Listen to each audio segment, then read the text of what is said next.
Hello everyone, welcome to my YouTube channel. आप सभी का स्वागत है हमारे आज के इस वीडियो में। फ्रेंड्स, सुबह मैंने एक वीडियो अपलोड किया था जिसमें मैंने आपको बताया था कि जो ग्रुप डी की अटेंडेंस परसेंटेज है वो कहीं ना कहीं एनटीपीसी से ज़्यादा रहेगी।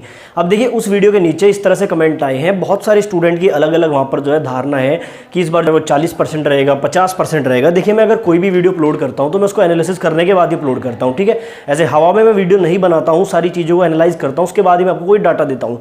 सबसे पहली बात मैंने वहाँ पर ये बोला था कि जो आपका अटेंडेंस परसेंटेज ग्रुप डी में रह सकता है वो 70 से 80 के बीच में रह सकता है। अब स्टूडेंट क्या है, देखिए, जिनको कमी निकालने की आदत है, ये जो मेरे हेटर्स हैं उन्होंने इस 80% को पकड़ लिया कि 80% अटेंडेंस बता रहा है। तो देखिए, मैंने अटेंडेंस को 80% नहीं बताया था। 70 से 80 के बीच का मतलब अगर आप लोगों को समझ आता है तो इसका मतलब ये है कि यहाँ पर 72% भी हो सकता है, 75 भी हो सकता है और मैक्सिमम 80% भी हो सकता है। तो पहली चीज़ तो मैं यही क्लियर कर दूं कि 80% से मेरा मतलब ये नहीं था।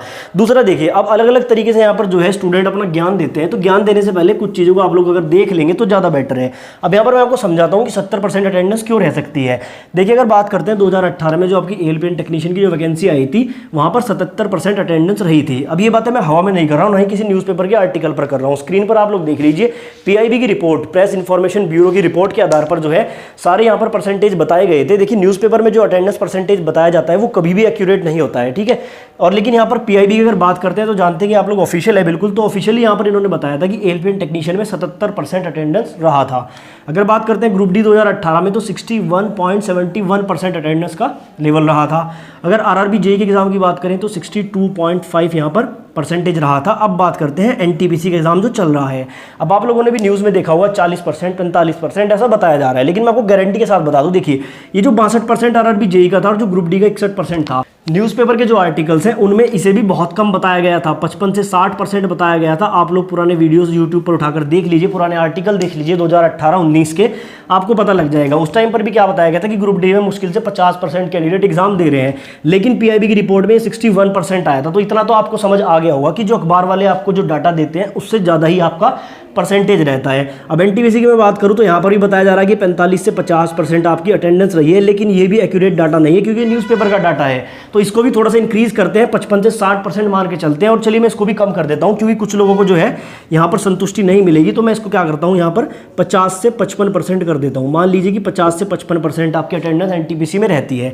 अब यहाँ पर आप एक बात का आइडिया लगाइए, जैसे कि एक सब्सक्राइबर ने कहा था कि ग्रुप डी 2018 में मात्र 61% अटेंडेंस रही थी, तो इस बार 70-80 कैसे चली जाएगी, यहाँ तो 45% रहेगी। लेकिन यहाँ पर आपको कुछ चीज़ें समझनी होंगी। देखिए, आपको पता है कोविड की स्थिति चल रही है, ट्रांसपोर्टेशन फैसिलिटी भी अवेलेबल नहीं है, एनटीपीसी के एग्जाम सेंटर भी बहुत दूर दूर लगे हैं, एनटीपीसी की तैयारी भी काफ़ी स्टूडेंट की अच्छी नहीं थी, तब भी आपका जो अटेंडेंस का परसेंटेज है वो 50 से 55 जा रहा है। अब यहाँ पर कुछ चीज़ें आपको समझाता हूँ। देखिए, पहला पॉइंट समझिए, जब 2018 में वैकेंसी आई थी उस टाइम पर किसी को भी नहीं पता था कि इतनी बड़ी मात्रा में रेलवे में वैकेंसी आने वाली है, यानी कि अननोन वैकेंसी आई थी एकदम से। तो यानी कि स्टूडेंट को तैयारी करने का मौका नहीं मिला था। देखिए, जब स्टूडेंट को तैयारी करने का ही मौका नहीं मिला तो जाहिर सी बात है कि वहां पर अटेंडेंस परसेंटेज कम रहेगा, क्योंकि वो स्टूडेंट तो एग्जाम देने नहीं जाएगा। आपको पता होगा ग्रुप डी के भी जो एग्जाम सेंटर लगे थे, मेरा खुद का जो एग्जाम सेंटर था वो 500 किलोमीटर दूरी पर लगा था और इसी तरह से सभी स्टूडेंट के एग्जाम सेंटर लगे थे। और आप लोगों को पता है कि जिनकी आर्थिक स्थिति सही नहीं होती वो इतना दूर एग्जाम सेंटर पर एग्जाम देने नहीं जाते हैं। तो आप एक बात का आइडिया लगाइए, जिस टाइम पर लोगों को यही नहीं पता था कि वैकेंसी कितनी आएगी, उसका पैटर्न क्या है। और देखिए, मैं आपको बता दूं, रेलवे का दूसरा ऑनलाइन एग्जाम था। इससे पहले एनटीपीसी 2015 का ऑनलाइन एग्जाम होता, उससे पहले ऑफलाइन एग्जाम होते थे यहाँ पर रेलवे के। तो दूसरा ऑनलाइन एग्जाम था, दूसरा यहाँ पर किसी को वैकेंसी के बारे में नहीं पता था। उसके बावजूद भी यहाँ पर 61% अटेंडेंस उस टाइम पर भी रहा था। दूसरा पॉइंट समझिए, student got more time to study. 2018 में स्टूडेंट को पढ़ाई करने का इतना मौका नहीं मिला था, एकदम से वैकेंसी आई थी, तो कहीं ना कहीं स्टूडेंट की तैयारी वहाँ पर इतनी अच्छी नहीं थी। अब देखिए, एक मेन कारण ये भी होता है एग्जाम छोड़ने का कि अगर आपकी तैयारी अच्छी नहीं है तो आप एग्जाम छोड़ने को ज़्यादा प्रेफर करते हैं, क्योंकि आपको पता है कि 400-500 किलोमीटर आप दूर भी जाएंगे, आपको पता है कि आपकी तैयारी अच्छी नहीं है, तो यहाँ पर स्टूडेंट क्या करते हैं, एग्जाम को छोड़ देते हैं।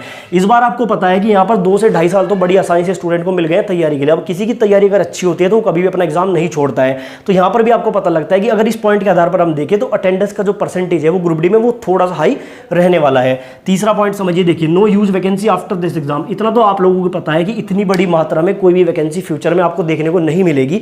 1 लाख पद बहुत ही मुश्किल से दोबारा निकलेंगे किसी भी डिपार्टमेंट में।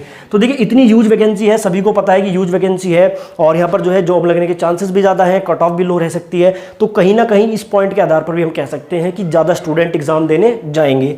चौथा पॉइंट समझिए, unemployment rate is too high. देखिए जिस टाइम पर यहाँ पर ग्रुप डी 2018 हुआ था उस टाइम से तो ज़्यादा ही फिलहाल अनएम्प्लॉयमेंट है, यानी कि जो बेरोजगारी है वो उस टाइम से बहुत ही ज़्यादा है इस बार। ठीक है, तो उस टाइम पर अगर 61% अटेंडेंस रही थी, इन सारे पॉइंट्स को देखते हुए अगर हम निकालें तो इस बार आपकी जो यहाँ पर अटेंडेंस परसेंटेज है, जाहिर सी बात है वो पहले से ज़्यादा ही रहेगा। आप लोगों को ये बात पता है कि इतनी बड़ी मात्रा में वैकेंसी नहीं आएगी। और देखिए यहाँ पर बहुत सारे ऐसे मेरे सब्सक्राइबर हैं। देखिए मैं 2 चैनल चलाता हूँ, ठीक है।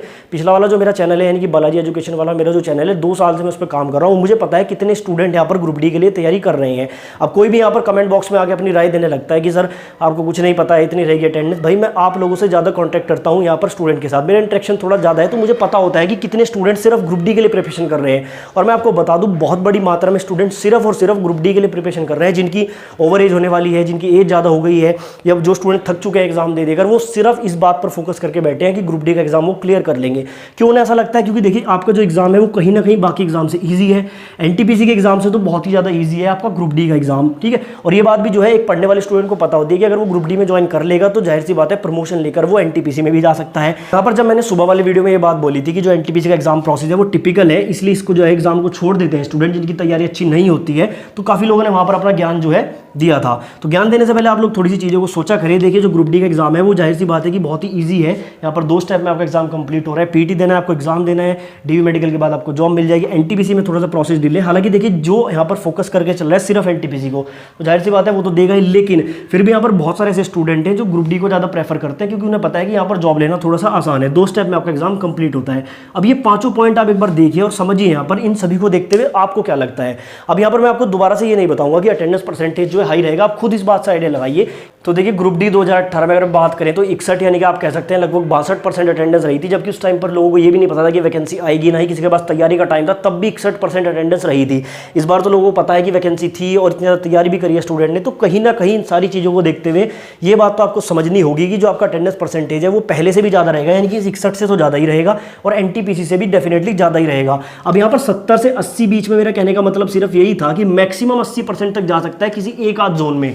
ठीक है, ये सारे जोन की मैं बात नहीं कर रहा हूँ, किसी एक आध जोन में ज़्यादा जा सकता है। जैसे आपका इलाहाबाद जोन है जहाँ पढ़ने वाले स्टूडेंट ज़्यादा है, तो वहाँ पर आपका अटेंडेंस परसेंटेज ज़्यादा भी जा सकता है। दूसरा यहाँ पर मिनिमम आपका 70 तक जाएगा, यानी कि 70 और 80 के बीच में ही वेरी करेगा। अब बाकी आप लोग इन सभी चीज़ों से क्या यहाँ पर रिजल्ट निकालते हैं वो आपकी सोच है।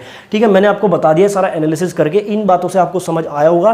तो फ्यूचर में अगर आप कोई भी कमेंट करें तो उससे पहले चीज़ों को थोड़ा सा समझ लिया। उम्मीद करता हूँ चीज़ें आपको समझ आई होंगी। बाकी फिर भी आपका कोई कमेंट रहता है, कोई क्वेरी रहती है तो टेलीग्राम बिल्कुल ओपन है। देखिए कोई भी यूट्यूब चैनल वाला अपने टेलीग्राम में आपको ऑथराइज नहीं करता है कि आप वहाँ पर कोई कमेंट कर सके। मैंने पूरी तरह से अपना टेलीग्राम भी ओपन रखा है, कमेंट बॉक्स में भी आप कुछ भी पूछ सकते हैं।